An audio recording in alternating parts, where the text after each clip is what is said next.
ఓం హరిహరాయ నమః.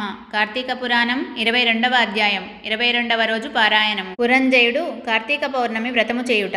మరలా అత్రి మహాముని అగస్త్యునకిట్లు చెప్పదొడగెను. పురంజయుడు వశిష్ఠుల వారు చెప్పిన ప్రకారము కార్తీక పౌర్ణమి రోజున శుచి అయి దేవాలయమునకు వెళ్లి శ్రీమన్నారాయణుని షోడశోపచారములతో పూజించి శ్రీహరిని గానము చేసి సాష్టాంగ నమస్కారము చేసి సూర్యోదయము కాగానే నదికి పోయి స్నానమాచరించి తన గృహమునకేగెను.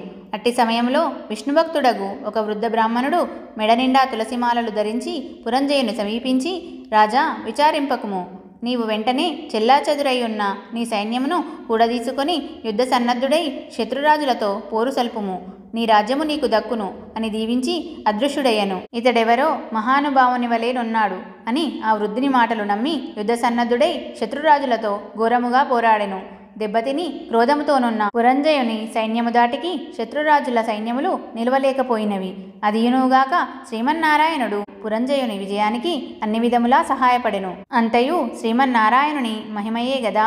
ఆ యుద్ధములో కాంబోజాది భూపాలురు ఓడిపోయి పురంజయ రక్షింపుము రక్షింపుమని కేకలు వేయుచు పారిపోయిరి. పురంజయుడు విజయము పొంది తన రాజ్యమును తిరిగి సంపాదించెను. శ్రీమన్నారాయణుని కటాక్షమునకు పాత్రులైన వారికి శత్రుభయము కలుగుతుందా?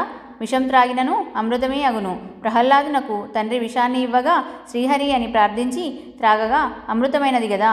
శ్రీహరి కటాక్షము వలన సూర్యచంద్రులు ఉన్నంత వరకును ధ్రువుడు చిరంజీవియే కదా. హరినామస్మరణ చేసిన వారికి శత్రువు మిత్రుడగును. అధర్మము ధర్మముగా మారును.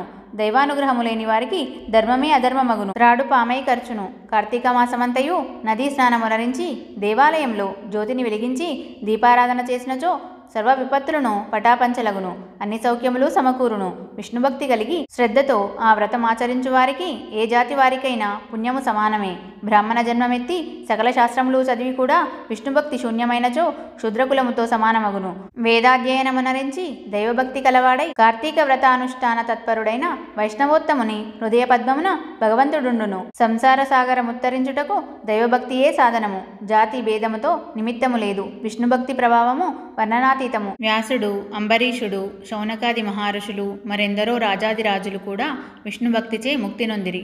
శ్రీహరి భక్తవత్సలుడు సదా పుణ్యాత్ములను కంటికి రెప్పవలే కాపాడుచుండును.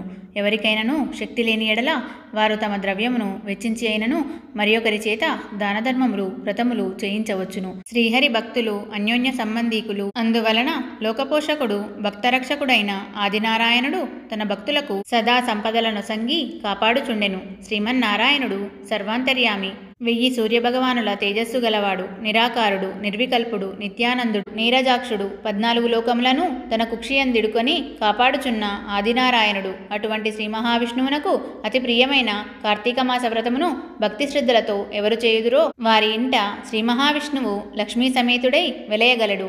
ఆ ఇల్లు సిరి సంపదలతో కలకలలాడును. కార్తీక మాసములో శుచి అయి పురాణ పఠనము చేసినచో పితృదేవతలు సంతసించెదరు. వారి వంశమంతయు తరించును. ఇది ముమ్మాటికి నిజము. ఇట్లు స్కాంద పురాణాంతర్గత వశిష్ఠ ప్రోక్త కార్తీక మహత్యమందలి 22వ అధ్యాయము 22వ రోజు పారాయణము సమాప్తము.